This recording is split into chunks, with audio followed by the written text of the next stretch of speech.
Hello, everybody. I'm back with the reflection on the Tommy Lee Jones movie, Valley of Elah. I watched this movie recently. Probably it's the second time I've watched it. And if you're going to do a reflection on a movie, I think you really do need to watch it more than once because there's stuff that slips by you, subtleties. It slips by you um, and you're left with the wrong impression. You can even watch it twice and still have what I call the wrong impression about a movie. The Valley of Elah. Let's start with the biblical reference.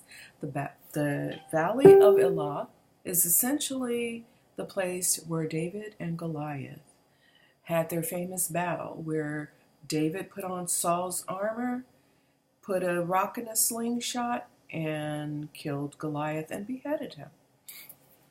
Um, Honestly, the reference can be troublesome in terms of David being a Hebrew and Goliath being a Philistine.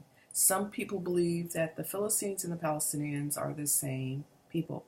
I don't know if that's a fact. I know that the Palestinians are literally the Canaanites in the Torah, and I don't know if the Philistines were Canaanites. They might have been. It's all the Levant. It's all the same area.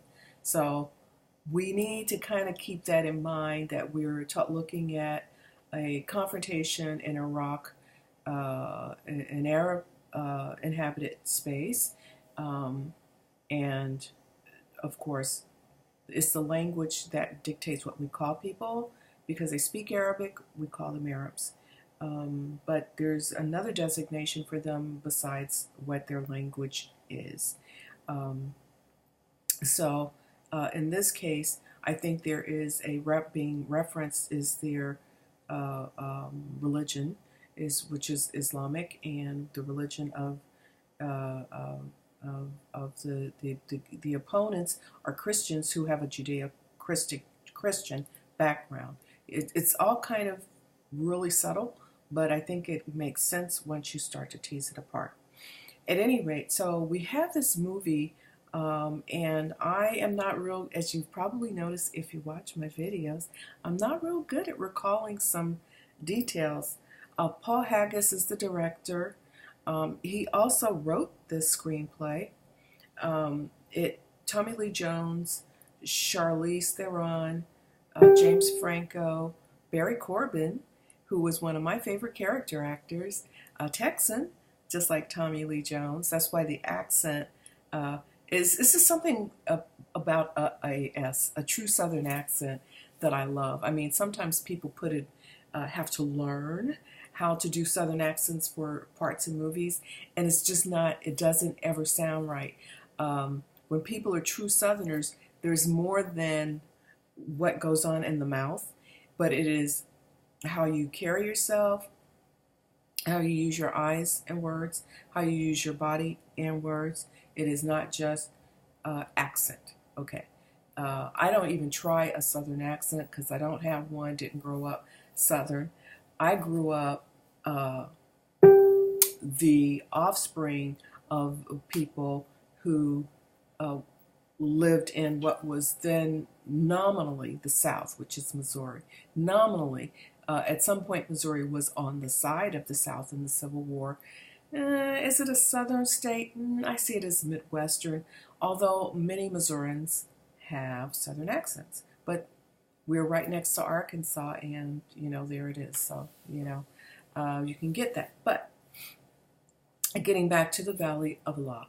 In this movie, we have 2007 is when this movie was made, 2007, and we have a situation where we have a young man from a family that is a troubled family. I think it's obvious. In the first shot in the movie, not the very first, Tommy Lee Jones is taking a phone call from the military that his son is missing, and not dead, but missing. At this juncture, they don't know yet that he's dead. And you see that he's sleeping alone in his bed. And his wife is not sleeping with him, and they're estranged.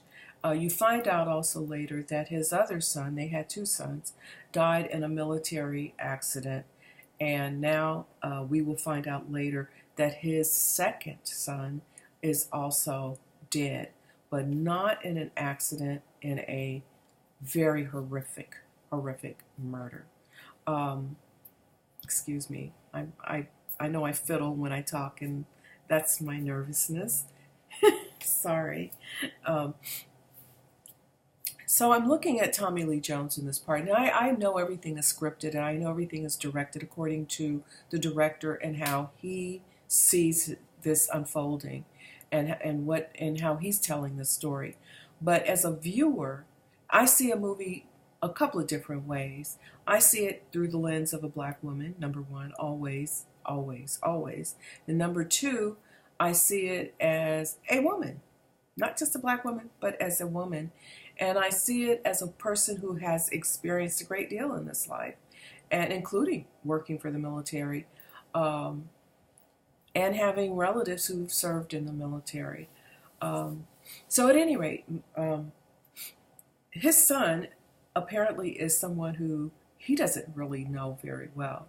If you look at the character he's playing, he's a very taciturn man, very withholding, very stoic, very rigid.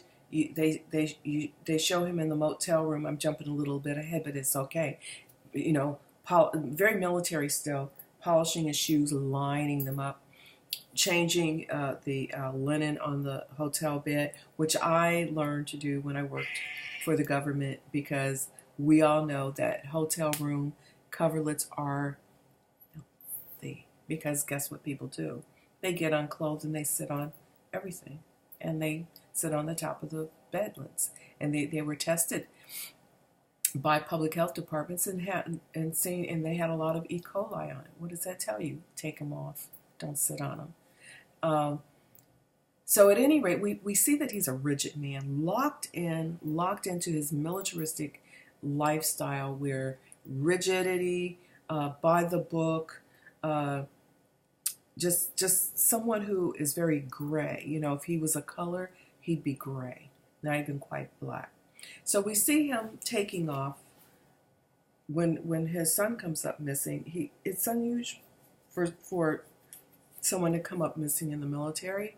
Nobody does better accounting for people's whereabouts in the military, for goodness sake. So he goes off looking for his son. The wife is left at home, which also speaks to very traditional arrangements.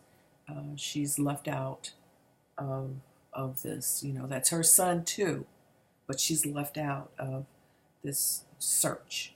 On his way, he passes a flag that is upside down on the flagpole, and he stops and he asks the person who has hoisted the flag, "Do you understand the mistake you've made?"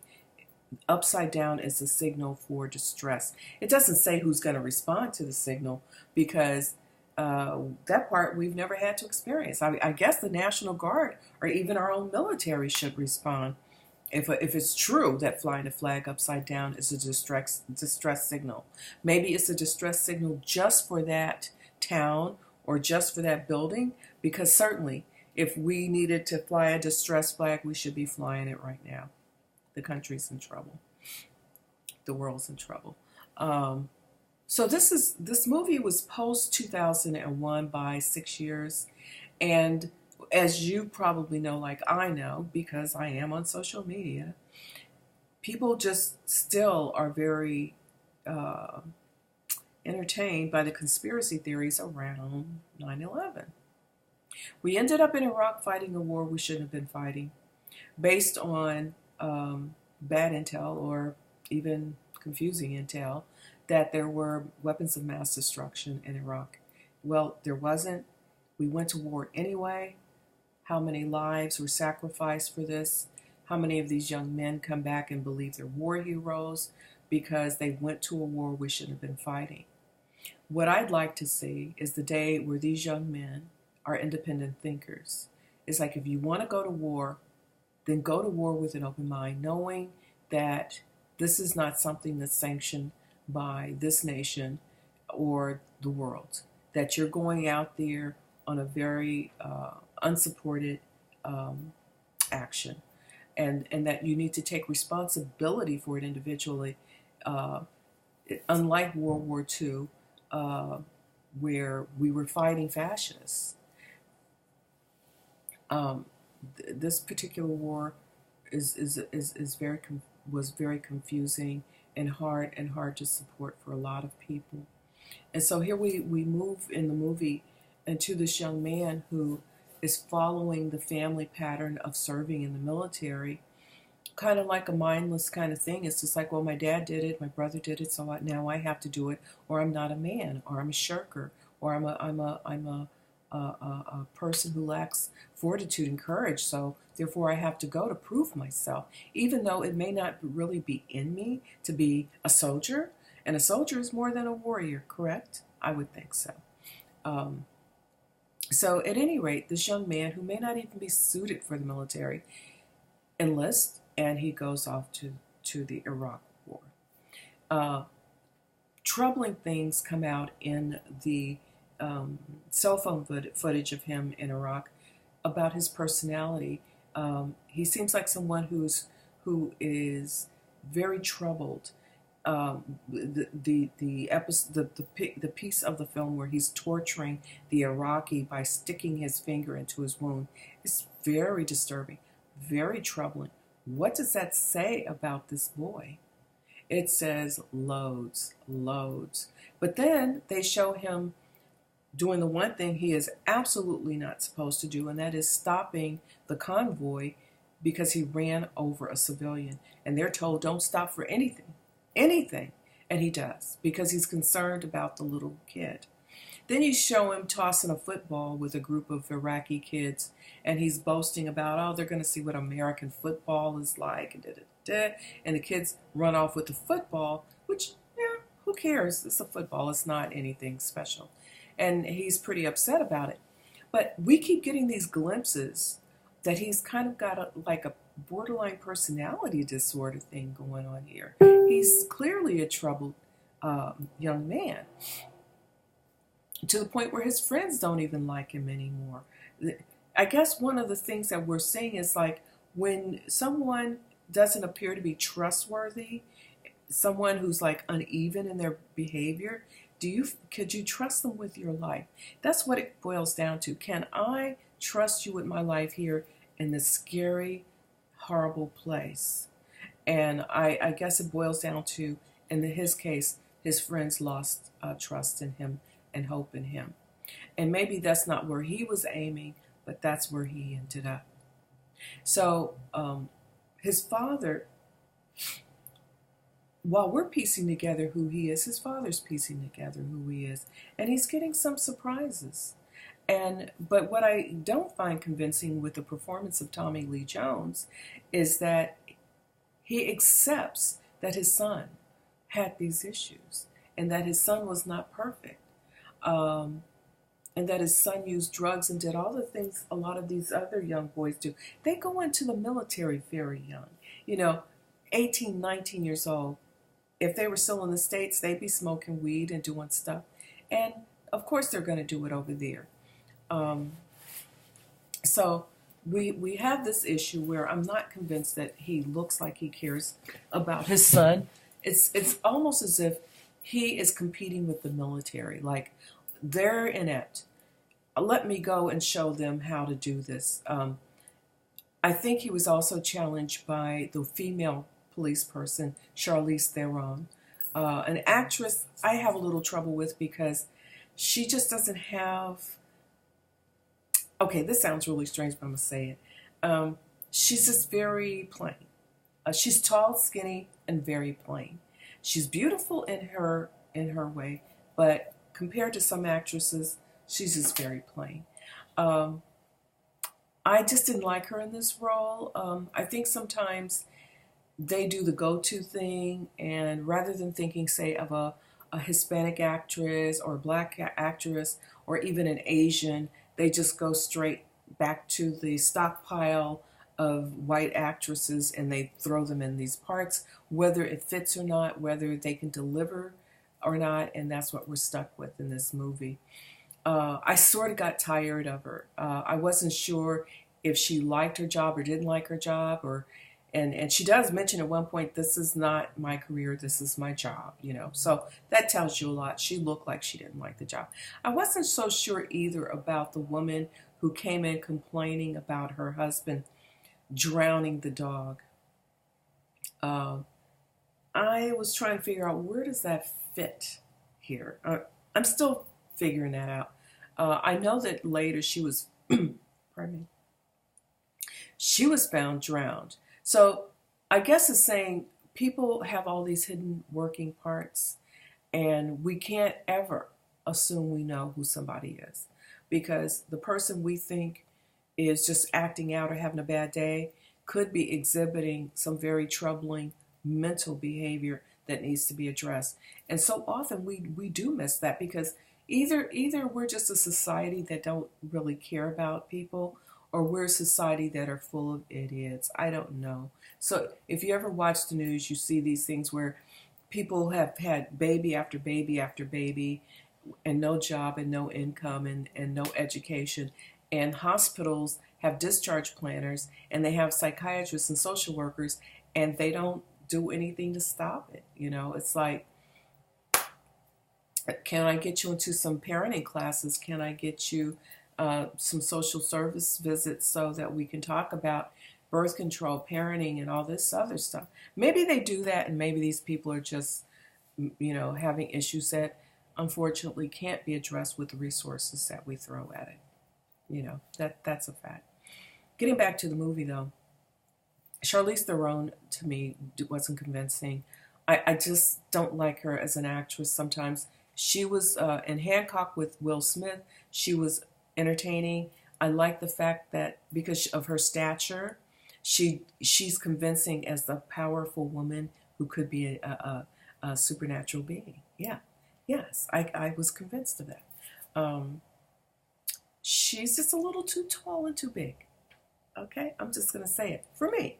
In some of these parts, they need to have like average height, weight women that don't tower over Tommy Lee Jones. I think he's 5'11", maybe 6 foot tall.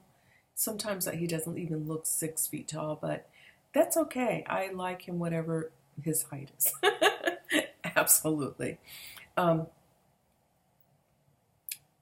cops in that particular police office were very unsympathetic. I didn't like it. It felt nasty. They felt like nasty jerks. That just, as a woman, I sympathize with the plight of a woman working in an all-male environment. And I just really wouldn't want to be there. When they were hassling her, I just thought, oh my God, no, I couldn't work there. And on top of that, she, I guess, had slept with her boss. Don't shit where you eat. Good advice. And she did. And she was living it down. Now, in terms of being... So, let me move back to Tommy Lee Jones and his part in all this. And so, eventually, through, they do their investigating and so forth, eventually they come around to discovering his son's body. They don't know it's his son at first, but they take these parts and these, things back to the morgue at the military base, and he is told, you don't need to view them. We've done the DNA and the partial fingerprint. You don't have to view it. We know it's your son. He insists. I was like, Would I insist? If someone told me that my child's body was decimated,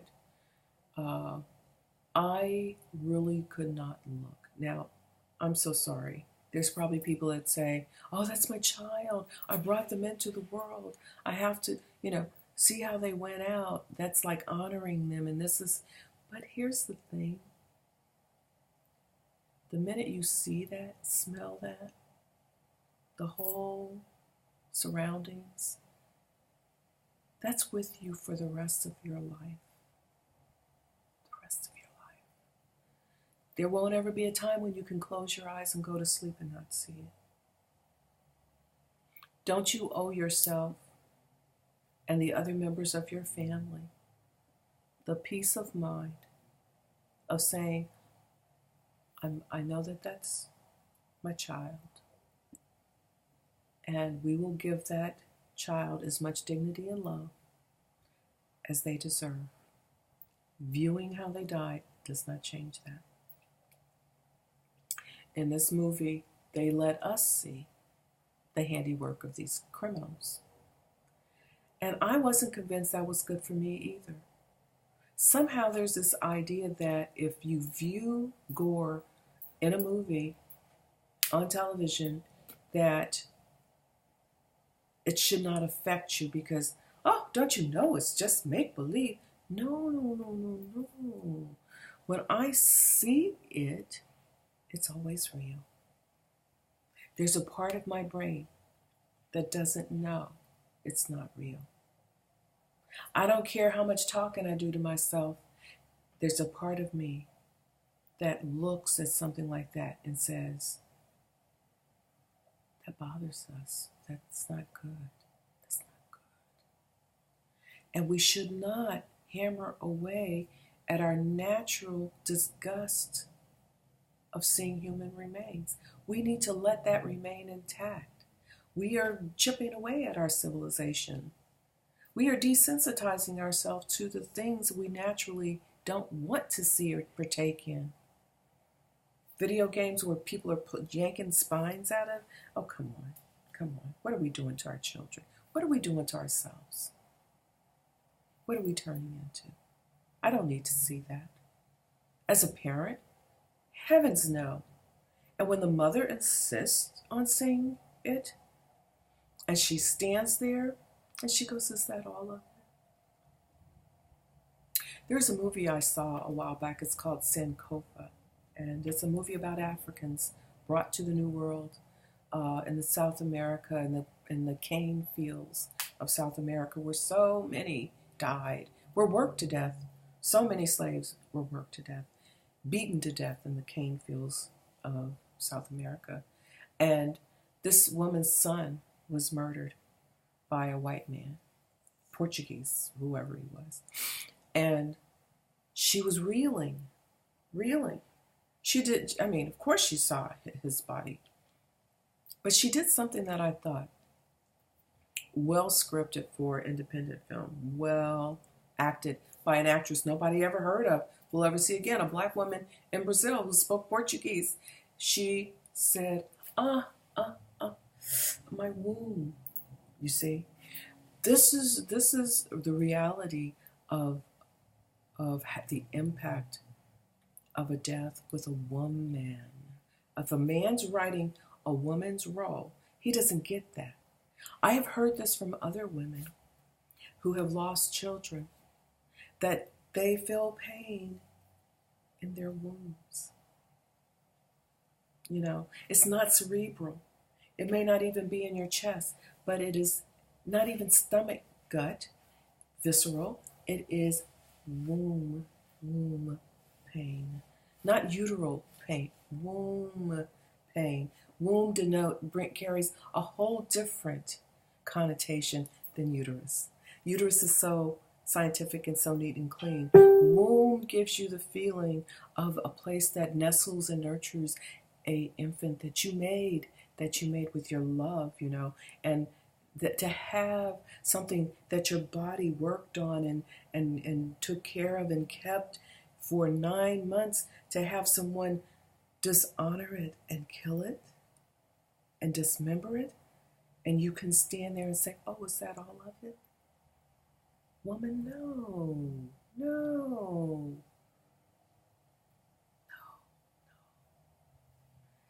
That would be something I could not fathom, and I could not fathom it in this movie. I looked at that and I said, no, not convincing. They're trying to make her too taciturn like her husband. And maybe over time being with him has rubbed off on her. But oh, a mother's love. And how her body would somaticize it is quite different than how a man would. A male writer would not know that. That's my problem with this pohagus, is that, yes, yes, yes. And women do this other thing where they rub. If you've ever seen a woman mourn, they rub because it gets into their muscles and it gets into their thighs, and they rub to rub it out, to get it out, you know. I wish these male writers would really talk to women who have had great losses and ask them, how did you somaticize your grief? You see, the movie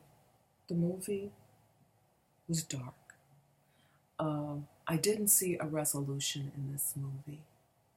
I thought I would feel that way once they had claimed his body, found out how he died by being stabbed to death by one of his own friends.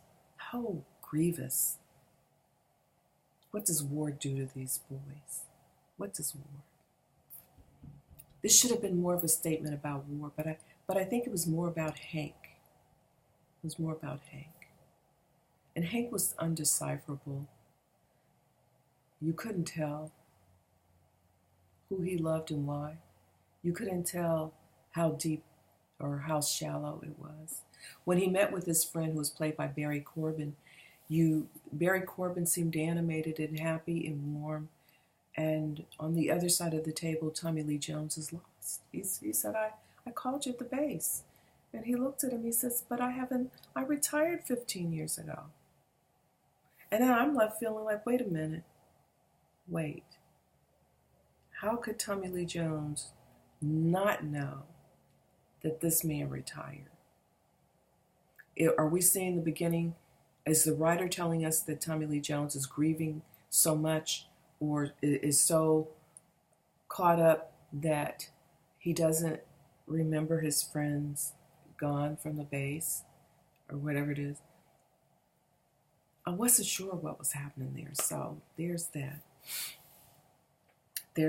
And the movie had a good pace to it.